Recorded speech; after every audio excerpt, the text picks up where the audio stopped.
The Premier League 2024-25 fixtures have been released, people. Let's see exactly who Arsenal have, people, as we move closer to the start of the Premier League season. I say moving closer. We're not even in July yet, people. And we, the main talking points where Arsenal are concerned are probably, how Bukayo Saka has played in the Euros. Obviously, in terms of recruitment and actually outgoings, because the transfer window is officially open. But yeah, people, with the 38-game fixture calendar list has been released. Obviously, a lot of these fixtures are subject to change for TV rights, depending on how far we go in the, in the other competitions. So you'd imagine in and around February, especially if by God's grace, which we hope, don't go like United last season, we get out into the round of 16, there could be ramifications. So let's see how ultimately we end our season for next year, and obviously everything in between. Now, before I offer any thoughts, again, it's best I just say them all out to you, even though you can see on screen. In August, we begin the 2024-25 campaign against Wolves. Then we travel to Aston Villa away. So it's two Midlands teams in the first games from us in August. Then we've got Brighton. In September, we have Tottenham Hotspur away, Manchester City away, and then Leicester at home. October sees Southampton, Bournemouth, and Liverpool. We're away once in October, the Bournemouth game, and in between that is two home fixtures. November sees us travel to Newcastle United and then Chelsea, and then welcome Nottingham Forest to the Emirates, and then travel to West Ham. The December period sees us play Manchester United at the Emirates. For once, it feels like that game's not been played in September. We've then got Fulham away, which was probably our worst performance of last season. Everton at home, Crystal Palace away, Ipswich at home, and Brentford away. The 2025 sees us play Brighton away, then Spurs at home, and then Aston Villa at home, and then Wolves away. February is Manchester City at home, and Leicester away, and West Ham at home. March is Nottingham Forest away, Manchester United away, and Chelsea at home. April, we've got Fulham at home, Everton away, Brentford at home, Ipswich away, and Crystal Palace at home. In May, to conclude the Premier League season, we welcome Bournemouth to the Emirates. Then we travel to Anfield. Then we've got Newcastle United, and then we've got Southampton away. Now, my first thoughts would actually be Southampton. They're one of our bogey teams of such, traveling to St. Mary's is scary, and I hope it's I hope it's not like last season, and that if Arsenal are fighting for the title, we actually win it. And I hope it doesn't come down to the last season, because I'll back my last game of the season, because I'll back my boys. But Southampton away scares me.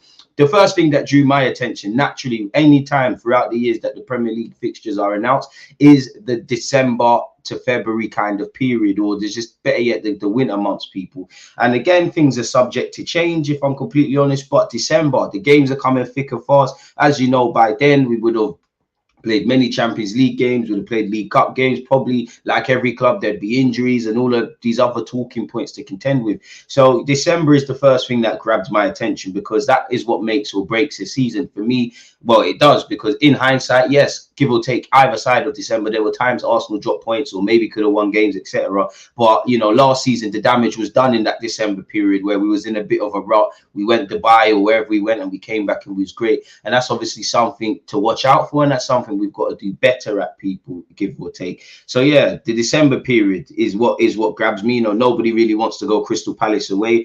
Brentford are not quite the Brentford they were in the first couple of years, but nobody wants to go to Brentford away. Manchester United at home, even though we've won the last two at the Emirates, is filled with drama. Fulham away, we need a better performance. Everton away, we need to be dealing with them. January, boy, Brighton away, scary. But then I want to go all the way back for people, first and foremost, and look to August. Now, Wolves at home, big up Wolves, tricky team. Gary O'Neill's doing great things, but I'll have that. It's nice to be at the Emirates. I'll accept that. That's cool. Aston Villa away, revenge needs to be on the menu, really. The last 2 years we've done well. Last season was so good for many metrics. We one loss in 2024, very few losses in general in the Premier League. A great top 6 record, scored 91 goals, clean sheets. David Raya won the Golden Glove, and we were just putting in the building blocks. But as you know, where you're fighting Manchester City is difficult, because every team is going to drop points. I'm sure I speak for not only Arsenal fans, but every football fan on the planet, where you wish you could win 38 games. That's just not how the cookie crumbles. I say that because unfortunately you have to chase perfection or be near enough perfect to defeat this Manchester City side. And as great as City are, and they've shown why they've won it 4 times in a row, obviously in the last 2 years, Arsenal, in my opinion, have dropped the ball, or we've not won the Premier League through our own, through what we have done or haven't done. So that could be a positive or a negative. But yeah, August, obviously, 3 tough games. In fact, the first 5 games really are technical. Wolves at home, difficult. Every game's difficult in the Premier League, but naturally, Wolves at home, we need to deal with the business. Generally, our away form was great last season, and I think we were slightly better away from home versus at the Emirates. I hope that continues, but we need to make sure we get revenge against Emirates, man. Brighton have got a new manager. We'll be keen to see what they're going through. And obviously, I'm not expecting us to be perfect in August. You look in our August period, we were just getting formed together. Gabriel was out the side, Partey was playing right back. There was a debate, and probably up until January, around scoring chances, but we weren't really creating chances. So again, you can't just look at teams, but I want 9 points from August. The 2 games in September, Spurs away, which again, if you find yourselves going 3-0 up again against them people, I don't want to see no mistakes. The last 2 years, we've been quite good at Tottenham's ground, and let's make sure that continues. The Etihad, now we put in a great performance. People can say what they want about our performance at the Etihad last season, and you can't win. What I would say is I respect everyone's opinion, Arsenal fan or not, but specifically to Arsenal, I don't give a crap what people have to say about our performance at the Etihad, purely because had we have, people have said, oh, Arsenal didn't go to win, we weren't entertaining. Why would we try to go toe-to-toe with City, for one? 2, if we went out there and was exciting and went toe-to-toe with them and lost, people would say you ultimately didn't get the job done. The Premier League is a war. We did not lose the Premier League because of our performance against City. Indirectly, you could argue that, had you have got wins against Chelsea at Stamford Bridge where we messed about, the Emirates against Spurs where we dropped points from a winning position, and the Etihad where we dropped points, obviously, yeah, we could have won the title. But for me, the damage was done last season in the December period. Probably the worst time to get a defeat is one where I'm being harsh, because it was 1 loss in 2024 was against Aston Villa. So I need the performance again at the Etihad. And again, I'm jumping the gun to May and looking at Anfield. Our record against the top 6 generally was squeaky clean. I don't expect to be unbeaten again. I would love to, but I think the next step for us is to win at the Etihad, to win at Liverpool, or better yet, at Anfield. So the first 5 games, or better yet 7, because Leicester are newly promoted. I'm not sure what Leicester's landscape will look like because they have to get a new manager. The first 7 games are of great interest to me. Obviously, once you start to get to the back end of September, the Octobers, Novembers, Decembers, you're going to play the League Cup game or 2, I believe, by then. Obviously, the Champions League group stages. And Mikel Arteta did say last season we've got one of the smallest squads. So we're going to need a big squad, if I'm honest with you, to be able to do what we're doing. So yeah, man, the first 7 games is what's of interest to me. October, I can accept that. A bit disappointed we're barely at the Emirates, in the first 7 games or so, if I'm honest with you. November, you know what, Chelsea away and Newcastle away, as well as West Ham away. Boy, we're going to need the Arsenal away form that was turning up at grounds, clearing fans out before half time. December, we've gone over that. May is of interest as well, because Bournemouth, especially if they keep doing what they're doing at home, that's interesting. Don't really want it. There's never a good time to go to Anfield, but in the penultimate month of the campaign, that's going to be technical. Even March, really and truly, back to back, Manchester United and Chelsea away, Stamford Bridge and Manchester United away. So we can't rest on our laurels. I mean, everyone's got to play everyone twice. Obviously, the promoted sides, I don't know what to expect. Ipswich, I think McKenna signed a new deal. They got promoted.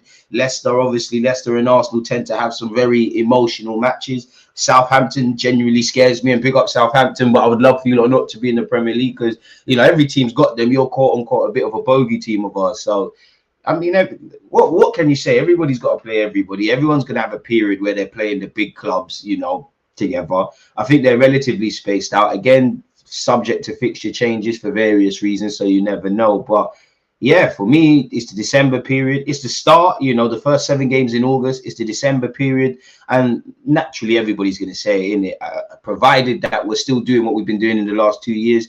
May could make or break, because a trip to St Mary's isn't nice for any Arsenal fan. You look at the season before last, that was one of the games that probably indirectly decided us fighting for the title, and nobody wants to go to Anfield, much less in May, where there'll probably be a lot to play for. And it'll be interesting seeing the landscape of the Premier League, because obviously it could be Pep Guardiola's last season. Arsenal have challenged for the last 2 years, and hopefully it's third time lucky. Postecoglou's actually doing quite well for Spurs. Whether the people above him really have ambitions, another thing. Don't really know what Chelsea and Liverpool are going to do, because obviously they've got new managers, and Manchester United are making a lot of recruitment off the field. They're probably going to bring people on it. Ten Hag, looks set to sign a new deal if he hasn't already. So I think the only thing that's expected is Pep Guardiola really dominating the league, but it's a mixed bag. But every game counts.